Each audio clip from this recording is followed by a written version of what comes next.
New York Giants full access with Big Pat Sports Talk. The Leonard Williams restructure happened yesterday, but the terms have been released today. We're going to dig deep into it, and I'm going to tell you guys right here on New York Giants full access what the Leonard Williams restructure means as far as salary cap reasons and for the team in general. So tune in. Let's get it.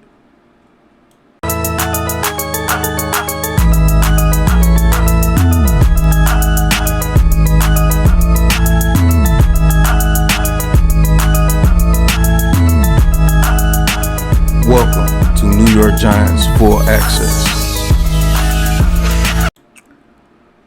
All right, welcome YouTube, welcome Instagram, Twitter, all platforms, Facebook. Welcome to another episode of New York Giants full access with your boy Big Pat Sports Talk. Where else would you be to get your New York Giants news and just sports news in general? But this is New York Giants full access, so we're going to be talking about our New York Giants Big Blue Crew. And today's subject, yes, Mr. Leonard Williams has restructured his contract for this year, freeing up about $11.92 million. Might as well say $12 million for this year. So that's going to allow us to get in good terms of the salary cap. So we have to use about a good $8 million of that $12 million to get in good terms with the salary cap. And we have about $4 million to play with. So if they want to sign a couple of bargain bin free agents, like they say, we have an option to sign about one or two of them.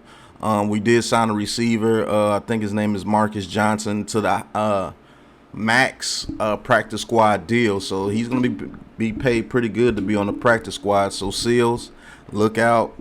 If we need a receiver to come up, he's going to be available, and he has some big plays, man. So look out for that guy on the practice squad. See how he practices, and you may see him on the field this year. Hopefully not, because if we do see him on the field, more than likely there's going to be injuries or there's some serious lackluster play going on.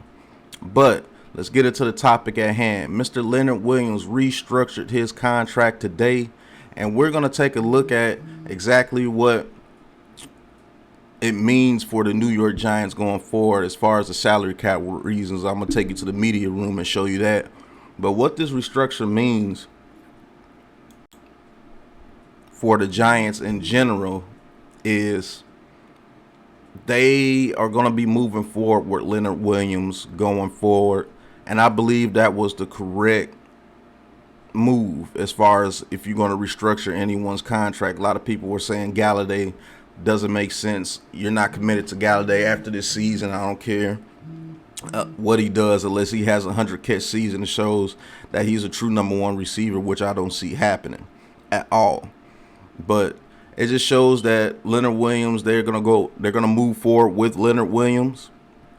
And I have to say that's the correct choice. Leonard Williams has been the best Giant on this team since he's been here. I mean, he gets constant pressure on the quarterback. Yes, he doesn't have the huge sack numbers, but it's not always about sacks. It's about getting pressure on the quarterback. It's getting that quarterback off his spot. It's about harassing the quarterback and not letting him be comfortable in that pocket and just throw strikes all day long. And Leonard Williams has shown when he does have help along that defensive line that he is a very dominant player.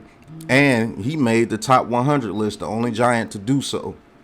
So that shows you that, hey, look, even the league, respects his game. And he really didn't have any help last year on that defensive line. And he was getting double teamed, triple teamed, and he was still having a pretty good dominant season. So when a healthy Ojulari with a healthy Thibodeau, a healthy Dexter Lawrence, a healthy Jawad Ward, Leonard Williams could really, really dominate this year and really show people why he deserves the money that he signed for last offseason. And I don't get the fans that say that Leonard Williams doesn't deserve the money or anything. He's been the constant Giant. He's been consistent. He hasn't been injured. And even when he did get injured, he still played in a season that didn't mean anything.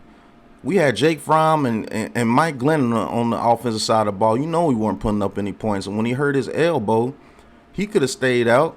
They predicted him to be out the rest of the season, but he came back the very next week. Those are the type of players that we need. Those are the type of players that turn into leaders. Those are the type of players that put statistics on the field, especially when he has help around him. I know guys are saying, well, Aaron Donald. Aaron Donald has help around him too. Is he as good as Aaron Donald? No. Aaron Donald's a freak of nature.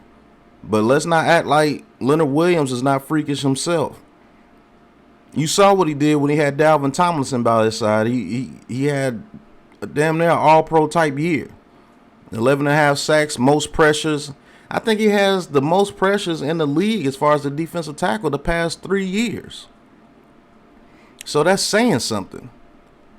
But let's get into the monetary side of this ordeal, and we're going to see exactly what that means with the restructure. So let's get into the media room and let's talk about it.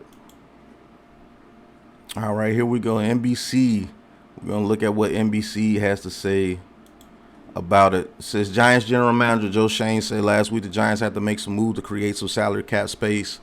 The release of Blake Martinez, which really wasn't a salary cap grab, that was a mutual decision between Martinez and the Giants. He wants to go on the greener pastures to see if he can get more playing time somewhere else. I truly believe that. But what they did with Leonard Williams when they restructured his contract, they converted $17.88 million, basically $18 million of his salary for the 22 season into signing bonus. That move created $11.92, basically $12 million in cap space for this year. So the Giants added about $12 million in cap space this year.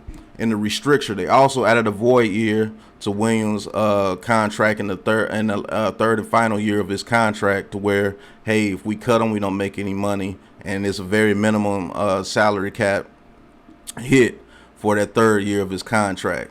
Dave Gettleman, yes, he did put us in a bad spot with some of those contracts. The Galladay contract comes to mind when you say that. Blake Martinez contract, Shepard's contract, all those contracts had to be restructured in order to get the Giants at a good salary cap standing. Just a good salary cap standing. Not even to get a lot of cap this year, but just to get a good salary cap standing this year. So Williams signed a 3-year deal with the Giants last year and has a non-guaranteed $18 million base salary next year. Now that non-guaranteed is the kicker. Everybody's saying, oh, we restructure Williams, so even if he sucks this year, we can't release him next year. Let me show you something.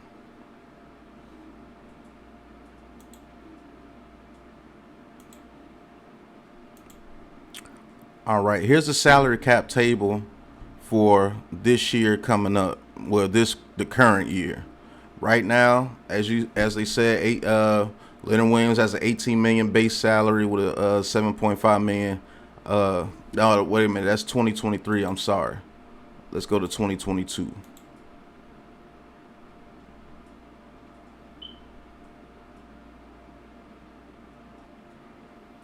All right, Leonard Williams, his base salary this year is only $1.1 million with converted signing bonus, and his dead cap this year is $35 million. So he has a $15 million cap hit with a $35 million dead cap hit. So you definitely couldn't release him this year. It'd take $20 million to release him. So this year with that move, we have an estimated, after signing all our practice squad and everything, we have an estimated of $5.2 million in cap space. So like I said, we have a little bit of wiggle room to sign a couple of people if we need to. If we see a veteran out there that's worth signing, we can do that. Total dead cap this year, $42 million. Remember, when Joe Schoen was with the Bills the very first year, this is what they did. They had over like $50 million in dead cap with that Bills team. This is how they rebuild teams. This is how they do it. Study your team. Study your GM. Doesn't mean just a player. Study your GM. This is how he maneuvers. This is how he gets rosters made to be good. You got to take that dead cap in the first year or two in order to build a team around the players that you want to build around. That's why they did the moves that they did. They restructured Shepard, restructured Blake Martinez, let Bradbury go, restructured Leonard Williams. All those contracts that Dave Gettleman gave away, as you can see, Joe Schoen has to put his mark on all of them. But we got about $5.2 million in cap space remaining for this year, so that could give us, a little wiggle room. Now, going to 2023 now I can show you 2023. Sorry about that earlier, folks. New York Giants full access. We ain't perfect here, but we're gonna get it done for you. So 2023. All right. Now, as you can see, in 2023, we have an estimated of 54,702,000 ready for 2023. Rollover of 5.2 million if we don't spend a dime this year. We'll see.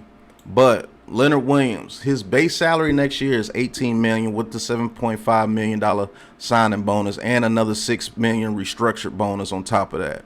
Now his cap hit is 32,260,000, but his dead cap hit is 20,220,000. So if we do cut Leonard Williams last year, let's just say he bottoms out and he just shows that he's not the guy that we want to move forward with, we still can save 12 million on the cap for next year, which add 12 million 40,000 to next year's cap space. 12,040,000 next year's cap space. We have 66 million in cap space next year. Now, we all know that they're going to release Kenny Galladay if he doesn't show up this year. With Kenny Galladay, he save another 6.3 million. Well, 6.7 million with that. So you add 66 and 6.7, that's 73 million right there. Let's say they want to move on from Adoree Jackson. You actually save 9 million almost on the dot right there, 9,012,000. So that's 83 million right there in cap space if you cut Adoree Jackson. Dexter Lawrence, you don't save anything if you cut him. All right, Glowinski, you don't save anything if you cut him. You don't save anything if you cut Tyrod Taylor. You're not cutting Graham Gano. You know, Shepard has that void year. So we can have an abundance of about $83 million in cap space if we don't spend a dime this year, and going into next year if we have to release Leonard Williams, Kenny Galladay, and Adoree Jackson.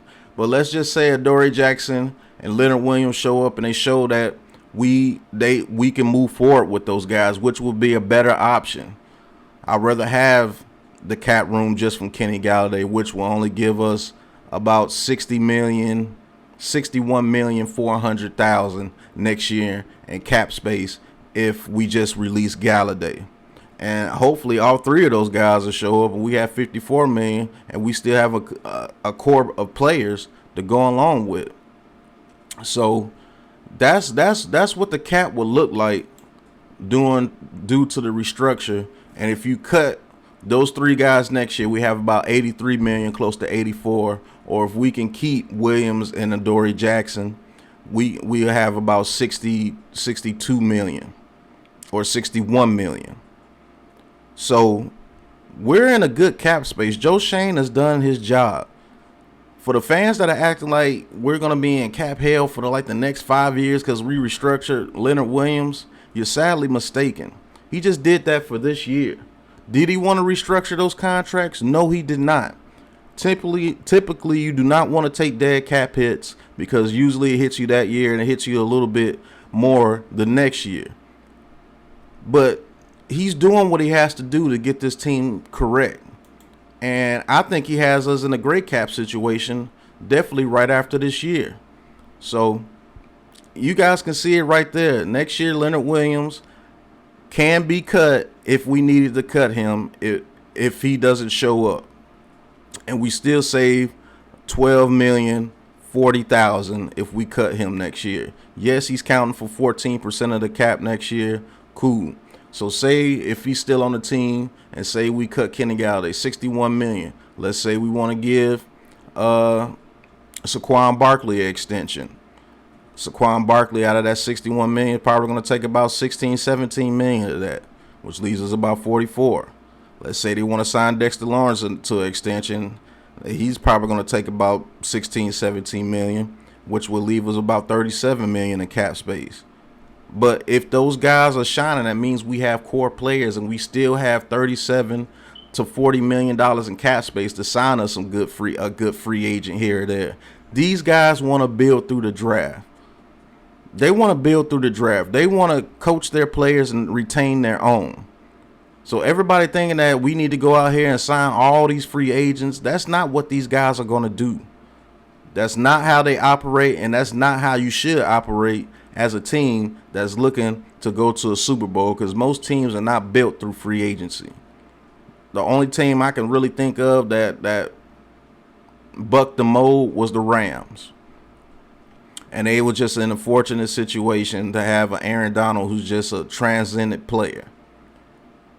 So they just put some pieces around him, and they went on to win the Super Bowl. But that's the only team that can buck that trend as far as drafting and make it and win into a Super Bowl. So everybody can't be the Rams. And honestly, I don't want to be the Rams, because when those contracts come up, they're going to be in trouble for some years to come after that. But they went all out. They went and got that Super Bowl, and that's all that matters. So the cap situation is going to be looking very, very lovely in the next couple of years. So everybody needs to simmer down, stop getting your going all crazy about the Leonard Williams restructure. Oh my God, we're in cap hell. No, it was just for this year, and everybody expected that. And I will say this, they did a pretty doggone good job to be in the cap situation that they were, and still bring it home to where we can have over $80 million in cap space the next year if we do have to release the rest of those core players that were signed by Dave Gettleman. Hopefully we don't. Hopefully they show up and they shine, and you know, we get to keep them. So that's my whole spiel on the Leonard Williams restructure. Thank you guys for tuning in. Hopefully you guys got a little bit of information today. Hopefully you guys will settle down a little bit more about the whole Leonard Williams restructure.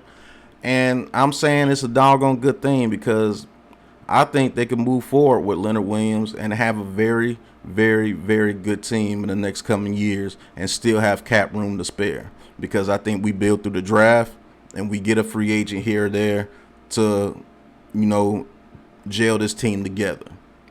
But this has been New York Giants Full Access with Big Pat Sports Talk. You don't have to go nowhere else to get full access to your New York Giants. Football Sunday is almost here. I'm going to be calling the Thursday night game, so tune in on Big Pat Sports Talk. Bills versus Rams. We get to see the team that say they are from New York, but we get to see the Bills and see what they're about. They have Super Bowl aspirations this year, so we're going to get to see them against the champs, man. The Rams are the champs until they're dethroned. So hit that like button, hit that subscribe button, hit that join button if you want to talk your talk with Big Pat Sports Talk and join the Big Blue Crew, because you know what? I'm going to talk my talk no matter what you thought. Giants 11-6. Shout out to Big Blue Lou for making it over 1,000 and getting this channel monetized. I will continue to shout him out, because that is dope. But until the next episode, you know what it is, man. Peace. This has been a Big Blue Crew production.